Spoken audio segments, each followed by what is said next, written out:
Muy bien, señores, son las 8 de la noche con 33 minutos, 8:33. Estamos con Miguel Antezana, analista político, para conversar de, ¿cómo le decimos? Nuestro variopinto ambiente político. Un par de reuniones que el país no conocía entre los representantes de las fuerzas políticas más importantes del país, el presidente de la República y la lideresa del grupo mayoritario del Congreso de la República, la lideresa del grupo que tiene la presidencia del Congreso absoluta, porque tienen todos los miembros de la mesa directiva del Congreso son fujimoristas. Y creo que es una reunión que ha terminado mal. Yo le voy a preguntar a Miguel cuál es la lectura primero de la reunión y después de las mentiras que se han dicho al respecto. Miguel, ¿cómo estás? Buenas noches. ¿Cómo estás, José? Buenas noches.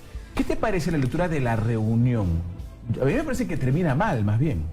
A ver, yo creo que hay que empezar para saber en realidad frente a qué estamos. Y me parece que estamos frente también a una obra de teatro, mal montada por cierto, en la que Keiko Fujimori el 23 sale con este famoso video de casi 8 minutos en la que expone toda una posición y quiere dar una lectura de la realidad nacional prácticamente desde que ella perdió la presidencia.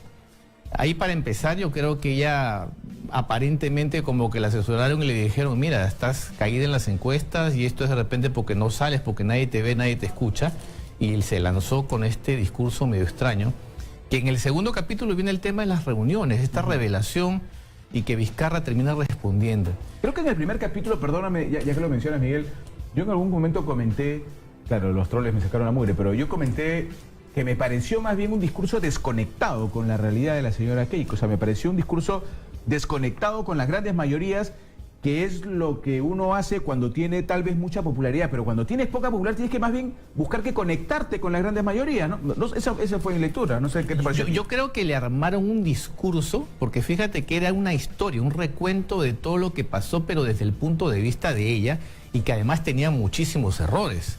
Porque ella hablaba, por ejemplo, de los descubrimientos de la Comisión Lavajato por Toledo, cuando no es cierto, eso se sabía desde antes.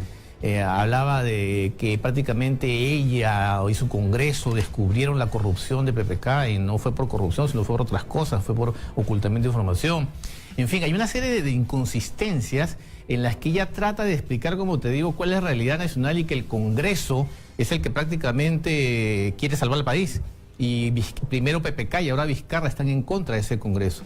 Entonces, yo creo que sí, por supuesto, que es un discurso de verdad para gente que no sabe la realidad, como para que se coman ese cuento. Pero yo creo que muy poca gente se lo creyó. Por el contrario, ha sido un boomerang en que le ha caído en la cara. Y por eso la necesidad también de salir el domingo e inclusive hoy a tratar de reformular o afinar o darle más condimento a este caldo que ella misma puso en el fogón. Me parece que los resultados finales para ella van a ser contradictorios, porque seguramente si midiéramos ahora la aprobación, aceptación, lo que sea de Keiko Fujimori, va a seguir cayendo. La gente se está llevando una pésima imagen de la postura de Keiko. Además por también las poses, ¿no? La comunicación no verbal de ella, siempre déspota, sobrada, ¿no? Como que queriendo decir... Y por supuesto que eso ya no se le va a cambiar, ya ni con más media training que haga se le va a cambiar esa percepción y esas emociones que le genera la gente cuando le escucha, que es completamente negativa. Y ahora es curioso, ¿no? Cómo ahora la competencia es saber cuántos dislikes consigue, ¿no? Cuántos mano abajo consiguen los videos. Y si yo creo que si cuelgan esto también va a tener sus dislikes y va a batir un nuevo récord de descontento, ¿no? Ahora, tal vez está perdiendo una gran oportunidad de más bien reconectar, ¿no? De reconectar Keiko Fujimori con la población, ¿no? Yo creo que va a ser bastante difícil esa reconexión, porque lo que está pasando es que la gente que la apoyaba ahora es como que se estuviese dando cuenta de quién es en realidad Keiko Fujimori. Y no solamente por la labor de ella de manera personal, sino también por la gente que la rodea y la acompaña. Estos congresistas que cada vez que salen en realidad trabajan en contra de la imagen del Congreso y de la bancada de Fuerza Popular no le hacen mucho favor a Keiko Fujimori. Entonces esa conexión yo creo que es bastante difícil recuperarla. Y en la gente joven yo creo que es donde está el mayoritario rechazo, porque son quienes acceden más fácilmente a la información y quienes pueden ver a través de redes, videos y cosas y formarse una opinión más documentada de lo que está pasando. ¿Qué te parece el hecho de que se haya querido sostener esta reunión en privado? Me sorprende por dos cosas. Primero, porque para ambos, tanto para el presidente de la República como para Keiko Fujimori, estas reuniones pueden tener alguna carga de positivismo. O sea, dice, oye, son dos líderes que están buscando, ¿no?, reunirse para dar cosas positivas por el país. Además, en algún momento Vizcarra había dicho, vamos a reunirnos con todos los líderes de los partidos políticos. Yo no entiendo por qué el afán de mantenerlo en privado. Yo creo que, a ver, vamos a verlo de lado y lado. De parte de Vizcarra fue un gravísimo error haber sostenido esta reunión y ocultarlo. No el hecho de reunirse, porque puede reunirse, como tú bien dices, con Fujimori, con cualquier líder de otros partidos políticos, así sean minoritarios. Fue un gran error ocultarlo, fue negarlo además después, porque también lo negó. En algún momento se lo preguntaron si se había reunido y lo negó. Y por el lado de Keiko Fujimori, ahí también hay más dudas todavía, porque ella dice que no, que le habían pedido la reserva, entonces resulta que ella fue la que pidió la reserva. Y si ella pidió la reserva, entonces ¿para qué lo ventila? ¿No? Y más aún contrastando con el primer video del 23 en el que dice sin cálculo político. Y entonces el domingo y el domingo por no eso hay político que no tenga el cálculo político. Exacto, y también la frase esta de la mentira depende según el contexto, ¿no? Entonces, según el contexto mintió y ahora según el contexto se desmiente, en fin, en realidad fue muy mal hecho de parte de ambos pedir esta reunión, y sobre todo lo que yo creo que causa más ruido de todo es la famosa segunda reunión, en la que ella se pone a exigirle a Vizcarra que remueva a la ministra o que se le consulte a ella como que si ella fuera algún poder del Estado. Y en realidad no tiene ninguna participación en el poder público. Ella es la jefa del partido que tiene mayoría en el Congreso, ciertamente, pero hasta ahí, pero no está ni siquiera dentro del Congreso. Sí, pero eso le da cierto peso político, Miguel, ¿no? O sea, digamos, ella no es congresista, no es la presidenta del Congreso, pero sí es la que domina el grupo mayoritario en el Congreso de la República. ¿Y de qué te sirve tener ese poder si tienes tan grande rechazo a nivel del país? ¿De qué te sirve tener tanto poder supuestamente? Ahora también pudiéramos cuestionar esta famosa encuesta del poder que salió hace poco, que era la mujer más poderosa. ¿De qué te sirve ser tan poderosa si al final nadie te cree? Si al final lo que generas es una mala imagen, si al final lo que generas es rechazo de la población. Entonces, ¿eso es poder? Dime, ¿de qué te sirve eso? Es como tal vez el poder de decidir desde el Parlamento, ¿no? Pero fíjate, si eso lo hace y hasta ahora la percepción del Parlamento es del 8% y cada vez cayendo de aprobación, es un desastre. De nuevo, ¿qué poder tienes? Yo creo que pareciera entonces que esta encuesta del poder también ya comienza a tener sus dudas, ¿no? ¿Poder desde qué punto de vista lo has preguntado? ¿A quiénes has preguntado el poder? ¿A los amigos de Keiko? O sea, de verdad que si tú preguntas en este momento cuál es la imagen, la percepción de Keiko Fujimori y de ese famoso poder, yo creo que las respuestas van a ser pésimas para ella. Entonces, es muy relativo esto. Y creo que también ahora, y hablando de mediciones, el resultado de estas famosas reuniones también le va a afectar a Vizcarra. Si bien es cierto que ha estado subiendo con esta propuesta al Congreso y todas las cosas, la no reelección a los congresistas, yo creo que el haber ocultado esta información y el haber ahora dicho que sí, que no se ha reunido, pudiera generar un impacto negativo. Porque entonces también la gente dice, bueno, ¿qué? Es más de lo mismo. Vas a cometer el mismo error de PPK, que te entregaste a Keiko, confiaste en Keiko y fíjate lo que le terminó pasando. Entonces, esto hay que medirlo con mucho cuidado. Ahora, hay algo acá que también podría decirse, podría haber formado parte de un cálculo político, pero mira tú que han puesto el mismo nivel de mentira al presidente de la República y al fiscal de la Nación. Lo digo porque el presidente de la República en varias oportunidades ha dicho que tiene que haber un gesto desde el Ministerio Público refiriéndose a la salida del fiscal de la Nación. Y lo ha dicho porque el fiscal mintió. Entonces, ¿y ahora cómo va a decir eso si él también mintió? Sí, yo creo que eso es bastante grave porque el tema que estamos viendo es prácticamente cómo está institucionalizada la mentira. Y por supuesto, eso también va a ser algo que tenemos que desmontar en las estructuras del Estado en general. Si Vizcarra tomó como bandera la lucha como contra la corrupción, entonces ahora fíjate, la lucha contra la mentira para empezar, porque todo el mundo ha mentido. Entonces es una costumbre mentir en el Estado y que cualquier funcionario público, hasta el presidente de la República, mienta. Y todo se pasa por alto, ¿no? No Exacto, pasa nada. Entonces no pasa nada, ¿no? Y si le ponemos la frase famosa, entre comillas, de Keiko, ¿no? Depende del contexto según lo que mientas. Entonces, ¿qué? ¿En qué vivimos? ¿En quién podemos creer ahora a nivel estatal, a nivel de funcionarios públicos? Eso me parece muy grave. Claro, porque la señora Keiko dice, ¿a quién le hizo daño el fiscal con la mentira?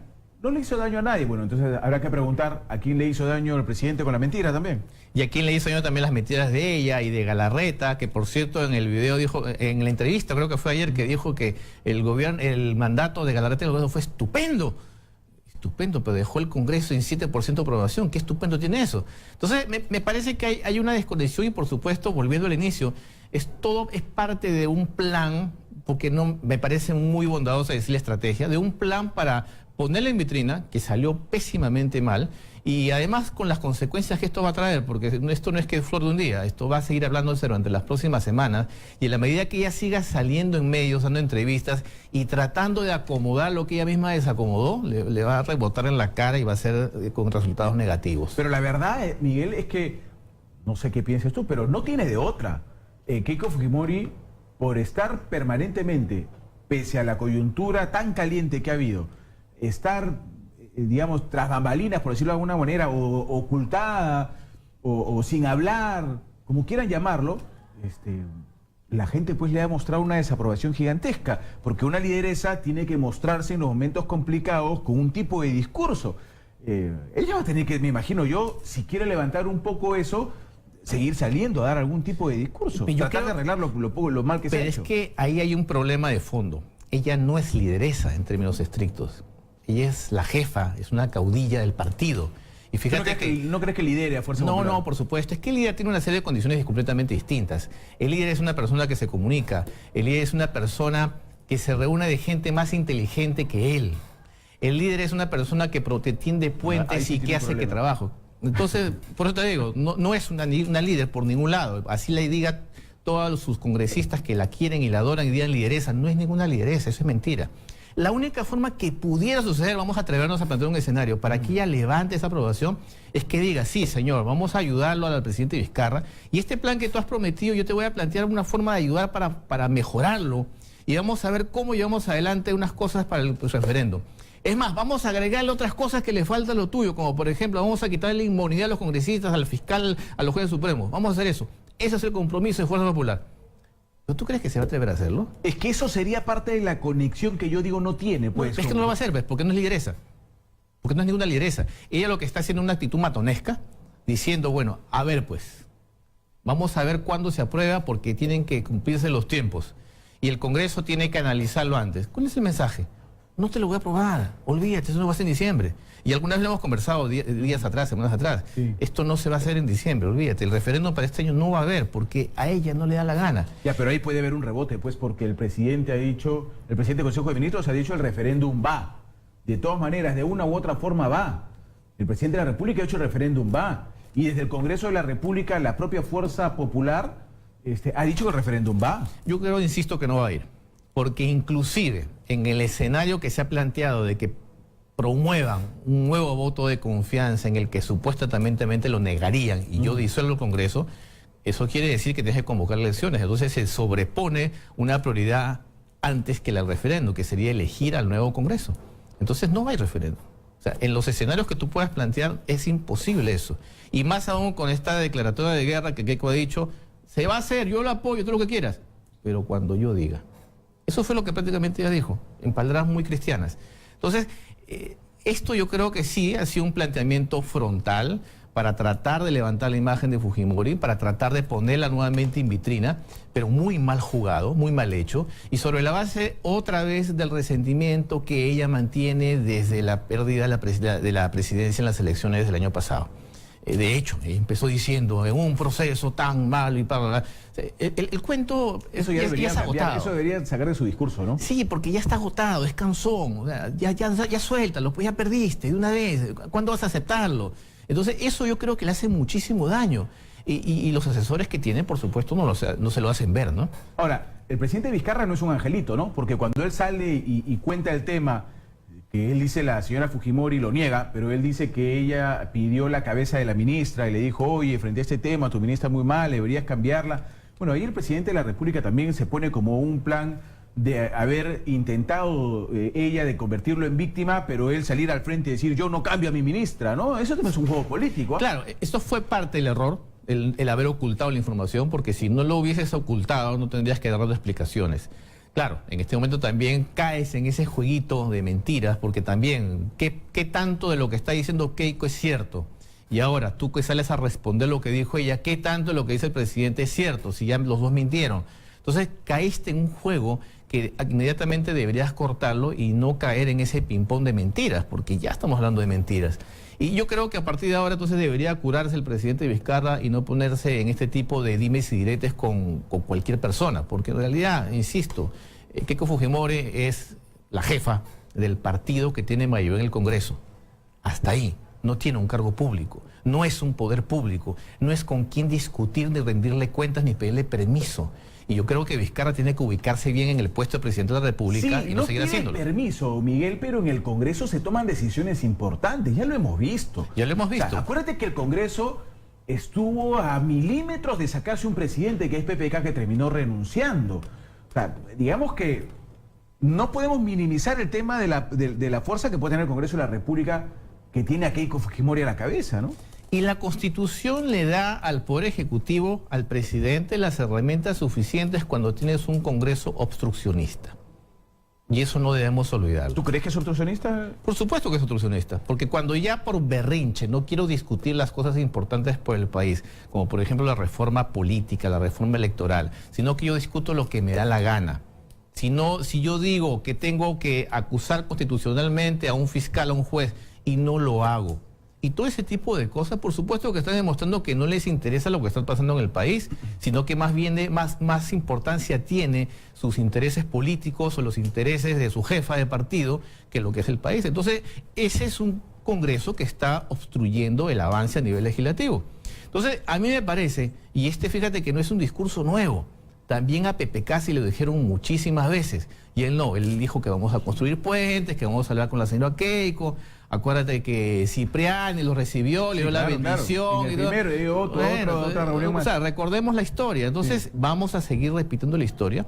Yo creo que sería bien ingenuo, por no decir otra cosa, que Vizcarra caiga en ese juego. Y yo creo que la gente, entonces, en ese caso no se lo perdonaría. No, y yo creo que algo que yo decía, no sé si opinas lo mismo, Miguel, pero algo que yo decía en el primer bloque es, ya no tendría sentido. Claro, el presidente ha dicho que se ha negado a una tercera reunión, que Keiko ha dicho no la pidió. Entonces Vizcarra dice, pregúntenle pues a Daniel Salaverry si él, por intermedio de él, se pidió la tercera reunión, ¿no es cierto?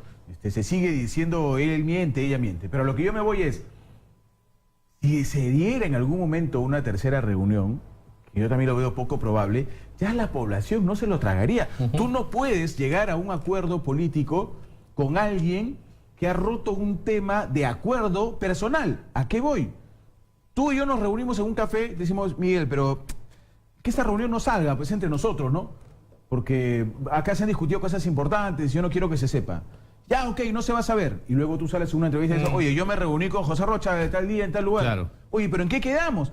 Quien rompe un pacto de esa naturaleza personal, ya no hablo de tema político, sino de tema personal, ya pierdes totalmente la confianza. Tú no puedes llegar a acuerdos con él. Exacto. Y además otra cosa, si con esta tercera reunión negada, el presidente le pone el parche y le dice, no, ahora no te lo acepto porque en la segunda tú intentaste imponerte, por supuesto que la población no le va a perdonar que haya una nueva tercera en una oportunidad posterior. O sea, ya sería un juego bien absurdo que tú hagas eso. No, es más, de hecho, hoy, en algún momento del día, Alan García, que siempre es oportunista y sale con cualquier mensaje, decía, bueno, pero si ordenaron 2 veces que se reúna una tercera para acordar la reforma del país. Oye, ya pues... Eso ya pareció que en el tuit de García, claro, ¿no? Pues ya no se sabe si es chiste o lo hace con doble sentido, ya, pero como él ya fue, entonces también intenta meter la cuchara para estar en la vitrina, en la boca de alguien. Tenemos ahorita el tuit de Alan García, si lo tenemos, lo ponemos, por favor, porque... Sí, en realidad, son bastante oportunista y fuera de sentido, ¿no? Es que él siempre opina cualquier cosa para que alguien le diga, y lamentablemente lo único que consiga son pues que le tiran piedra y los troles, todo el mundo le tira de todos lados, ¿no? Pero yo creo que no sería muy mal visto. O sea, ya hay una raya pintada entre el límite entre Keiko Fujimori y Vizcarra. Y yo creo que la población no le permitiría que haga puentes con esta señora cuando ha demostrado que no le interesa precisamente hacerlo, sino que hay un proyecto político de aquí al 2021. Eso yo creo que se va a mantener. Sí, pues, pero eso, ahorita como estamos, Miguel, nos hace un daño tremendo también, ¿eh? Estamos pasando por un momento súper complicado, por una crisis de credibilidad en todos los organismos estatales, por una crisis de credibilidad y de corrupción gigantesca, en que cada día sale una cochinada diferente, en que el Poder Judicial había sido una cloaca en muchos sentidos, en que el Ministerio Público también, el Congreso se capa. Hoy estamos en una situación complicadísima y ahora salen estas cosas de riñas y mentiras donde se ve involucrado el propio presidente de la República, que es el máximo mandatario. Sí, estamos en caída libre, no hemos tocado piso todavía y yo creo que debemos esperar tocar piso. Ahora, ¿qué cosa sería tocar piso? No lo sé, porque hay muchísimos audios, muchísima información, todavía se sigue investigando, se siguen descubriendo cosas. Y la única manera de acabar esta situación de corrupción, de mentiras, de la institucionalización de la corrupción o las mentiras, es enterándonos de las cosas que está pasando. Yo creo que de alguna manera, y también lo hemos conversado alguna vez, es positivo que estemos en esta crisis. Hay que ver el lado bueno, toda crisis siempre lleva algo bueno. Lo único que no sabemos es hasta dónde vamos a llegar. Sí, porque hay que rebotar, ¿no? Claro, en algún momento tenemos que rebotar. Esa es la única forma. Por favor. Y si de repente tenemos que tocar piso para que entonces las estructuras del sistema estatal, el sistema democrático se remuevan para que tengamos un cambio, bueno, pues tendremos que hacerlo. Entonces quizás hay que esperar todavía. Vamos a ver el tuit de Alan García hoy, del expresidente de Lapra. ¿Ah? Ahí está, ahí está. Si Keiko Fujimori y Vizcarra se reunieron 2 veces antes, ¿por qué no se reúnen ahora para concertar la reforma política y judicial? ¿No es mejor lo constructivo que lo confrontacional? Dice García. Qué gracioso, ¿no? Sí, la mansa paloma que sí, ¿no? quiere... Cipriani es García. ¿Ah?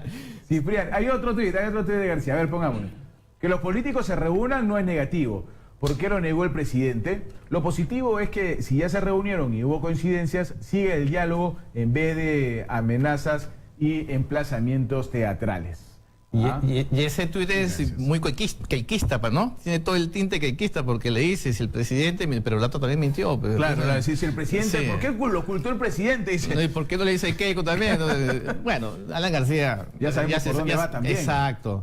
García, ¿no? Su estrella ya no es tan roja, es más tirando para naranja. Se está destiñendo. Sí, hace rato que es más naranja que roja. Al anaranjado. Yo quería también tocar un tema contigo, Miguel, y es porque nos estamos dejando pasar un tema que es súper importante, que es el tema del Lavallato, que muchos lo confunden con Odebrecht. El Lavallato es más grande todavía, pero ahora salen las discrepancias. Acabamos de entrevistar a Humberto Morales, vicepresidente, que decía, no, nosotros vamos a presentar uno en minoría, porque para él Lavallato es el modo de defensa de García de Keiko.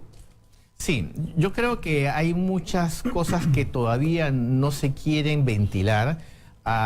Con todo esto del tema de los audios, podemos desconfiar muchísimo de la Fiscalía y del Poder Judicial en cuanto a esa justicia que queremos alcanzar.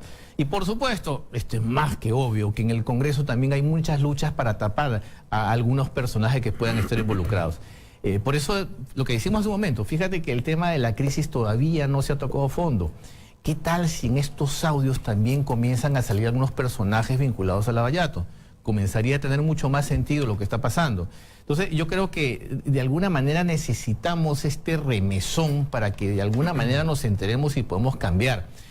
Porque si vemos un poquito más allá del 2018, si vemos el 2020, en las que ya deberían estar conformadas las nuevas planchas presidenciales, las nuevas planchas parlamentarias para el unicameral o bicameral, para lo que sea, son apenas 2 años que nos quedan, porque ya de ahí comienza la campaña.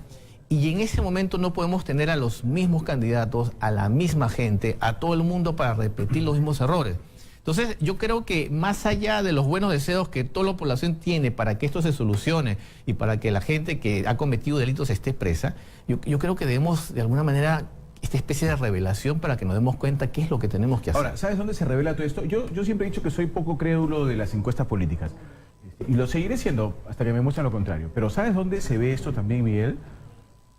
Esta desconfianza a la que hablas y todo lo demás en las próximas elecciones del 7 de octubre. Más allá de lo que digan las encuestas, tú caminas por la calle y, hermano, hay un desencanto para las próximas elecciones. Si antes a la gente no le gustaba ir a votar, yo creo que ahora va a ir a votar, pero con una rabia tremenda. Exactamente. Los que pueden estar a la cabeza o no para las próximas elecciones de Lima, o provinciales o distritales, yo no sé con qué fuerza van a llegar, la verdad. Nosotros como electores estamos aplicando lo que siempre hemos hecho. ¿A qué me refiero? De buscarle lo negativo a los candidatos. Y con esto finalmente llegamos votando por el menos malo. en vez de buscar las cosas buenas. Ahora, en esta elección pasa lo mismo, le estamos buscando los 5 patas al gato y buscándole todas las fallas a los candidatos. Pero hay un factor adicional que llama la atención, que el que no sabe, no opina o que no quiere votar por nadie está entre el 40 y el 50%. Es decir, que estamos hablando que los alcaldes y gobernadores puede que sean elegidos con el 10, 15, a lo mucho el 20% de los electores. Eso es terrible. Es terrible, por supuesto. Y es lo que tú acabas de decir. Es la de confianza al sistema político, a la democracia representativa. O sea, esto es muy grave. Y es más, yo creo que los candidatos lo saben y por eso callan. Fíjate que la campaña está muy lenta, muy floja, no se ve que haya movimiento. Pareciera que todos están esperando que pase rápido los audios y que no vayan a decir nada de mí. Entonces, esto yo creo que hay que verlo con mucho cuidado. Y el día de las elecciones vamos a ver también cuál va a ser el nivel de abstención. De repente hay gente que va a preferir votar su multa y no ir a votar y no de alguna manera apoyar a esta gente que está planteándose a nivel general, a nivel nacional. Es verdad, es verdad. Miguel, te agradezco mucho. A ti, Pepe. Gracias por Muchas haber gracias. estado con nosotros. Miguel Antezana nos ha acompañado, analista político.